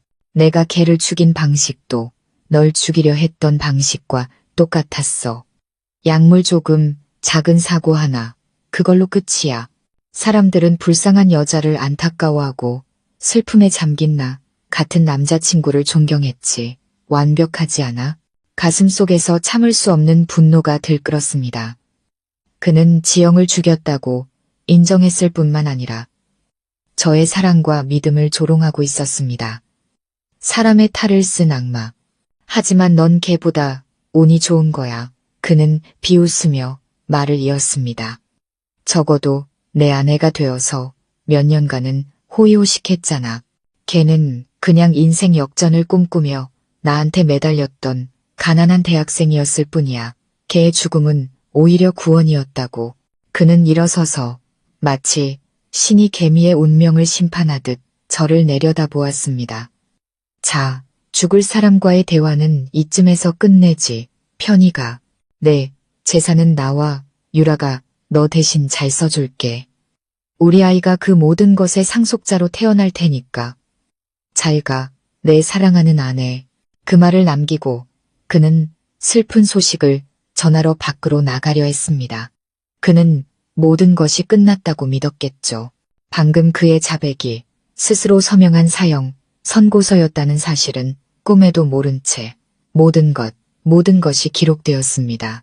다음 날 아침, 평온 요양원은 거짓된 슬픔에 잠겼습니다. 제 사망 소식이 퍼졌고 비통한 남편 역할을 맡은 민주는 모든 장례 절차를 빈틈없이 준비했습니다. 그는 아내가 편히 잠들게 해주고 싶다는 이유로 부검을 거부했습니다. 모든 사람이 그를 동정했고 아무도 의심하지 않았습니다. 하지만 그가 해결해야 할 마지막 문제가 하나 남아 있었습니다. 제가 아직 서명하지 않은 재산 위임장이었죠. 그는 제가 하얀 천에 덮인 채 누워있는 방으로 들어왔습니다. 그는 의사에게 비통한 목소리로 말했습니다. 의사 선생님, 제 아내가 죽기 전에 마지막 유언을 남겼습니다. 모든 재산을 제게 넘겨서 제가 아내를 대신해 미처 다하지 못한 자선 사업을 계속해 주길 바랐습니다. 아내는 떠났지만 저는 그 유언을 꼭 지키고 싶습니다. 의사는 연신 고개를 끄덕였습니다. 물론입니다. 물론이죠. 두 분의 사랑은 정말 감동적입니다. 저희가 최대한 돕겠습니다. 민준이 미리 섭외해둔 은행 직원이 그곳까지 찾아왔습니다. 그들은 모든 서류와 인주까지 챙겨왔습니다. 민준의 계획은 죽은 사람의 손을 이용해 서명하고 지장을 찍는 것이었습니다. 그들이 저를 일으켜 앉혔습니다. 제 몸은 축 늘어졌고 고개는 푹 숙여졌습니다. 민주는 제 손을 잡고 서명란에 펜을 가져다 댔습니다. 잠깐만요. 제가 힘없이 속삭였습니다. 방 안의 모든 사람들이 깜짝 놀랐습니다. 민주는 저를 보고 얼어붙었습니다. 너 살아있었어. 저는 천천히 고개를 들었습니다. 피곤했지만 눈빛은 날카롭게 빛나고 있었습니다. 마지막 소원을 이루기 전에는 죽을 수 없었어요. 저는 민준을 보며 끊어지는 목소리로 말했습니다. 은행에 가고 싶어요. 제 손으로 직접 모든 절차를 처리하고 당신과 마지막으로 단둘이 얘기하고 싶어요. 민주는 잠시 멍하니 있다가 이내 얼굴이 환해졌습니다. 그는 제가 마지막 숨을 몰아쉬고 있으며 정신이 온전치 않다고 생각한 겁니다. 이것이야말로 합법적으로 서명과 지문을 받아낼 하늘이 준 기회라고 여겼겠죠. 그럼 자기야. 내가 데려다 줄게. 당신이 원하는 건 뭐든지. 그는 서둘러 차를 준비해 저를 은행으로 데려갔습니다. 저는 여전히 휠체어에 앉아 두꺼운 담요에 쌓여 곧 죽을 사람처럼 보였습니다. 은행의 VIP룸으로 안내되었습니다. 그곳에는 저와 민준, 단둘뿐이었습니다. 김 변호사님과 미나가 모든 것을 준비해 두었습니다. 밖에서 일하는 은행 직원들은 사실 모두 사복경찰이었습니다. 밀폐된 방 안에서 민주는 제 앞에 서류를 놓았습니다. 서명해, 서연아. 서명하면 편히 갈 수 있어. 저는 떨리는 손으로 펜을 잡았습니다. 그를 보며 힘없는 목소리로 물었습니다. 민준 씨, 서명하기 전에 마지막으로 하나만 물어볼게요. 이 모든 게 당신이 꾸민 일이었나요? 민준은 비웃었습니다. 이제 더 이상 숨길 필요가 없었죠. 그래, 맞아. 그래서 뭐. 그럼 부모님의 비행기 사고도 당신과 관련이 있나요? 제 목소리가 떨렸습니다. 민준의 눈에 놀라움이 스치더니 이내 악마 같은 미소로 바뀌었습니다. 그는 몸을 숙여 제 얼굴에 바싹 다가왔습니다. 똑똑하네. 이 와중에도 그걸 알아채다니. 그래, 맞아. 내가 정비사 한 놈을 매수했지. 엔진에 아주 작은 결함 하나만 만들면 됐어. 이렇게 완벽하게 성공할 줄은 몰랐네. 내 부모는 죽고 병든 딸인 내게 전 재산을 남겼고 너는 또 순순히 내 아내가 되었지. 일석몇조야. 내가 대단하지 않아? 온몸이 얼어붙었습니다. 가장 끔찍한 진실이 드러났습니다. 제 부모님을 죽인 원수가 7년을 함께 산 제 남편이었습니다. 눈물이 쏟아졌지만 그것은 증오의 눈물이었습니다. 당신은 악마야. 칭찬 고마워. 그는 크게 웃으며 제 손을 잡아 서류에 강제로 서명하게 했습니다. 빨리 서명해. 지장도 찍고. 제 지문이 종이에 찍히는 순간 방문이 활짝 열리며 경찰들이 쏟아져 들어왔습니다. 박민준 씨, 당신을 체포합니다. 민준이 놀라 돌아보는 순간 저는 휠체어에서 천천히 일어섰습니다. 더 이상 연약하지도 죽어가고 있지도 않았습니다. 저는 건강하게 똑바로 서서 그의 얼굴을 직시했습니다. 많이 놀랐나 보네. 내 고귀하신 남편. 저는 휴대폰을 꺼내 재생 버튼을 눌렀습니다. 지영을 죽인 것부터 저를 죽이려 한 계획, 그리고 비행기 사고를 일으킨 것까지 그의 모든 자백이 방 안에 선명하게 울려 퍼졌습니다. 민준의 얼굴은 놀라움에서 공포로 그리고 절망으로 변해갔습니다. 그는 바닥에 주저앉았습니다. 아니야, 그럴 리가 없어. 모든 게 끝났어. 박민준. 제 목소리는 얼음처럼 차가웠습니다. 경찰들이 다가와 그의 손에 수갑을 채웠습니다. 동시에 평온 요양원과 병원에서 유라, 박 회장, 민지, 그리고 그들의 모든 공범들이 체포되었습니다. 하늘의 그물은 넓고 성기지만 결코 놓치는 법은 없었습니다. 6개월 후 박민준과 그 일당에 대한 재판이 열렸습니다. 이 사건은 범인들의 잔인한 수법과 치밀한 계획으로 인해 사회에 큰 충격을 주었습니다. 저는 피해자이자 가장 중요한 증인으로 법정에 섰습니다. 피고인석에 선 민준, 유라, 박 회장, 민지는 더 이상 예전의 오만한 모습을 찾아볼 수 없었습니다. 초췌하고 비참해 보였죠. 저와 김 변호사님이 제출한 축하 파티 동영상부터 독약, 불륜 사진, 그리고 결정적인 자백 녹음 파일까지 명백한 증거들 앞에서 그들은 아무런 변명도 할 수 없었습니다. 민주는 처음에는 유라에게 모든 죄를 떠넘기며 그녀의 꼬임에 넘어갔다고 발뺌했습니다. 하지만 마지막 녹음 파일, 그가 제 부모님의 비행기 사고를 자신이 일으켰다고 자백하는 내용이 재생되자 그는 완전히 무너졌습니다. 그는 울부짖으며 용서를 빌었지만 모든 것은 너무 늦었습니다. 지영이라는 젊은 여성의 죽음에 대한 진실도 밝혀졌습니다. 그녀의 가족은 모든 사실을 알고 큰 충격과 분노에 휩싸였습니다. 그들은 흉악범을 가장 엄격하게 처벌해달라고 요구했습니다. 유라의 옛 직장 원장 사망 사건도 재수사되었습니다. 지식인의 탈을 쓴 인간들이 숨겨온 끔찍한 연쇄 범죄가 마침내 세상에 드러난 것입니다. 마침내 법원은 그에 합당한 판결을 내렸습니다. 살인, 사기, 그리고 항공기, 사고, 유발 등 중범죄를 저지른 박민준에게는 법정 최고형인 사형이 선고되었습니다. 살인 및 사기 공범인 최유라는 무기징역을, 범죄 은닉 및 재산 탈취 음모에 가담한 박 회장과 민지는 각각 징역 20년과 15년을 선고받았습니다. 평온요양원의 공범들 역시 모두 기소되어 법의 심판을 받았습니다. 판결이 내려지던 날 법정 밖 하늘은 이상하리만치 맑고 푸르렀습니다. 저는 법정을 나와 햇살을 바라보았습니다. 정의는 더디게 올지라도 반드시 온다는 것을 믿습니다. 부모님, 지영씨, 그리고 이름 모를 다른 희생자분들, 이제 편히 잠드세요. 재판 후 제 삶은 점차 평온을 되찾았습니다. 하지만 과거에 갇혀 살 수는 없었습니다. 새로운 삶을 시작해야 했습니다. 제가 가장 먼저 한 일은 거짓과 고통의 기억으로 가득 찬 그 빌라를 파는 것이었습니다.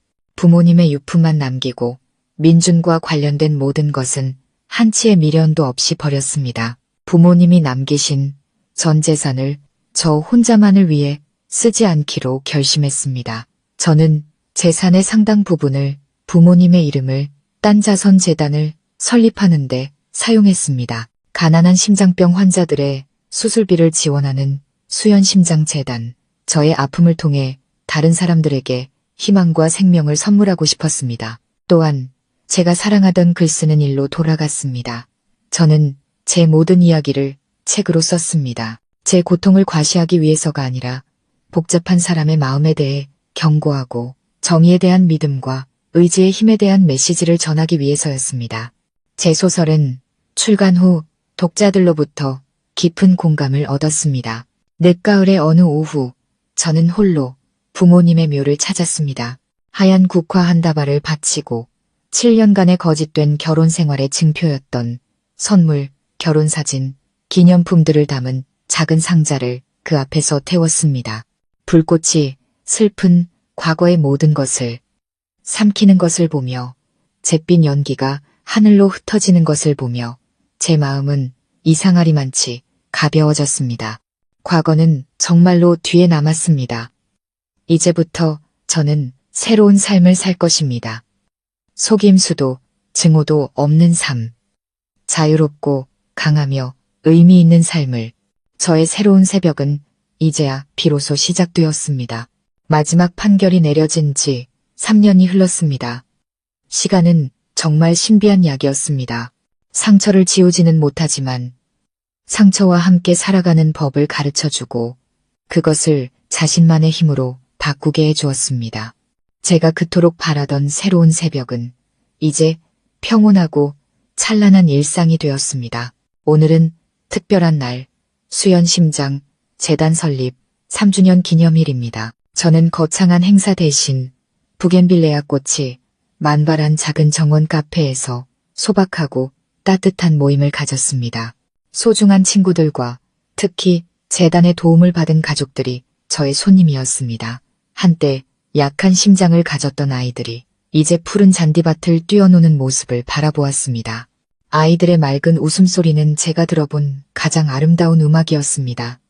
한 젊은 엄마가 어린 딸을 안고 제게 다가와 눈시울을 붉혔습니다. 서연 씨와 재단이 아니었다면 우리 아이가 어떻게 됐을지 평생 이 은혜 잊지 않을게요. 저는 그녀의 손을 잡고 온화하게 미소 지었습니다. 그런 말씀 마세요. 아이들이 건강한 모습을 보는 게 제게 가장 큰 행복인걸요. 이건 저희 부모님의 뜻이기도 하고요. 미나와 김 변호사님도 함께였습니다. 이제 유능한 과장이 된 미나는 여전히 장난기 가득한 모습이었죠. 우리 이사장님, 요즘 얼굴이 활짝 피셨네. 신작 소설도 또 베스트셀러 예약이지? 저는 웃음을 터뜨렸습니다. 놀리지 마. 내가 목격한 아름다운 이야기들을 기록하고 싶을 뿐이야. 머리에 흰머리가 몇 가닥 늘어난 김 변호사님은 아버지처럼 따뜻한 눈빛으로 저를 바라보셨습니다. 지금 서연 양을 보니 내 마음이 다 놓이는군요. 하늘에 계신 두 분께서도 분명 자랑스러워하며 미소 짓고 계실 겁니다. 순간 저는 잠시 말을 잃었습니다. 저는 1년여 전 사형이 집행된 민준을 생각했습니다. 저는 그 자리에 가지 않았고 더 이상 어떤 소식도 듣고 싶지 않았습니다. 저에게 그 사람은 창문 밖에서 끔찍한 진실을 엿들은 그날 밤 이미 죽은 사람이었습니다. 제 마음속에는 더 이상 증오가 없었습니다. 탐욕과 악행으로 스스로를 파멸시킨 한 인간에 대한 공허함과 연민만이 남았을 뿐, 모임은 노을이 하늘을 따뜻한 주황빛으로 물들일 때 끝났습니다. 모두가 돌아가고 저 혼자 남았습니다. 저는 홀로 앉아 국화차를 한 모금 마셨습니다. 수술과 인생의 폭풍을 겪은 제 심장은 이제 규칙적이고 강하게 뛰고 있었습니다. 그것은 저 혼자만의 생명을 위해 뛰는 것이 아니라 수많은 사람들의 기쁨과 희망과 함께 뛰고 있었습니다. 저는 깨달았습니다. 행복이란 과거를 잊는 것이 아니라 과거와 마주하고 그 아픔 속에서 의미를 찾아내는 것이라는 것을. 저의 결혼은 비극적인 연극이었지만 그것은 제게 사람의 마음에 대해, 강인함에 대해, 그리고 진정한 사랑의 가치에 대해 값비싼 교훈을 가르쳐 주었습니다. 부드러운 바람이 불어와 꽃향기를 실어 날랐습니다. 저는 고개를 들어 맑은 공기를 깊이 들이마셨습니다. 인생은 여전히 길고 아름다운 날들이 앞에 펼쳐져 있었습니다. 제 마음속 꽃들은 이제야 비로소 만개하기 시작했습니다. 때로는 현실이 드라마보다 더 무서울 때가 있습니다.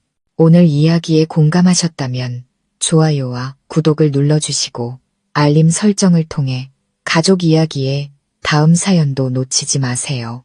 여러분의 응원이 더 좋은 이야기를 만드는 가장 큰 힘이 됩니다.